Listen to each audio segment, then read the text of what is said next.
Iron tablet ತಗೊಳ್ತಿದ್ದೀರಾ? ಈ 4 ಅಂಶನ ಗಮನದಲ್ಲಿ ಇಟ್ಕೊಳ್ಳಿ. ಒಂದನೇದ್ದು, ಐರನ್ ಟ್ಯಾಬ್ಲೆಟ್ನ ಯಾವಾಗಲೂ ಊಟಕ್ಕಿಂತ ಮುಂಚೆ ತಗೊಳ್ಬೇಕು, ಇಲ್ಲ ಊಟ ಆಗಿ 1 ತಾಸು ಆದಮೇಲೆ ತಗೊಳ್ಬೇಕು.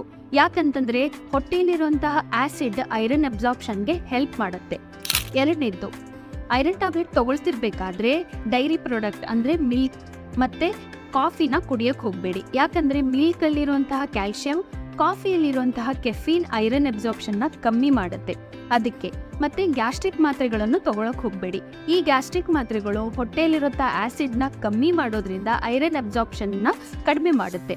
ಮೂರನೇದ್ದು, ಐರನ್ ಅಬ್ಸಾರ್ಪ್ಷನ್ ಚೆನ್ನಾಗಾಗಲಿ ಅಂತ ವಿಟಮಿನ್ ಸಿ ಟ್ಯಾಬ್ಲೆಟ್ಸ್ನ ಎಷ್ಟೋ ಡಾಕ್ಟರ್ಸ್ ಕೊಡ್ತಾರೆ. ನಿಮಗೆ 2 ಟ್ಯಾಬ್ಲೆಟ್ ತಗೊಳಕ್ಕಾಗಲ್ಲ ಅಂತಂದರೆ ವಿಟಮಿನ್ ಸಿ ಜಾಸ್ತಿ ಇರುವಂತಹ ಆರೆಂಜ್ ಜ್ಯೂಸ್ ಅಥವಾ ನಿಂಬು ಜ್ಯೂಸ್ ಇದನ್ನೆಲ್ಲ ತಗೊಂಡ್ರೆ ಐರನ್ ಅಬ್ಸಾರ್ಪ್ಷನ್ ಚೆನ್ನಾಗಾಗುತ್ತೆ. 4ನೇದ್ದು, ಸೈಡ್ ಎಫೆಕ್ಟ್ಸ್. ಐರನ್ ಟ್ಯಾಬ್ಲೆಟ್ಸ್ ತಗೊಳ್ಳೋದ್ರಿಂದ ಮೇಜರ್ ಸೈಡ್ ಎಫೆಕ್ಟ್ಸ್ ಇರೋದಿಲ್ಲ.